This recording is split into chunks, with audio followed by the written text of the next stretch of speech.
আর মাত্র কয়েকদিন তারপরেই অম্বুবাচী শুরু হয়ে গেছে, তাই চলে এলাম মা কামাখ্যার দর্শন করতে।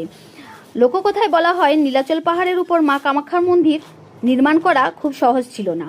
পাহাড় কেটে পথ তৈরি করতে এবং মন্দির করতে বহু শ্রমিক দিনরাত পরিশ্রম করেছিল। ভক্তদের বিশ্বাস মায়ের কৃপা ছাড়া এত কঠিন কাজ সম্পূর্ণ করা অসম্ভব ছিল। তাই আজও নীলাচল পাহাড়ে দাঁড়িয়ে থাকা কামাখ্যা মায়ের মন্দির বিশ্বাসের এক অনন্য নিদর্শন।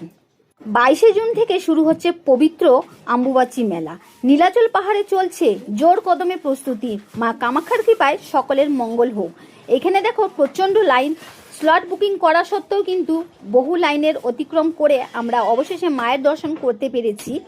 এখানে ভক্তরা অনেক দূর দূর থেকে মায়ের দর্শন করতে এসছে। আর যেই জায়গাটায় দাঁড়িয়ে আছি দেখতেই পাচ্ছ, এখান থেকে পুরো মন্দিরের পুরো দৃশ্যটা অপূর্ব সুন্দরভাবে দেখা যাচ্ছে, যেখানে মায়ের গর্ভগৃহ রয়েছে।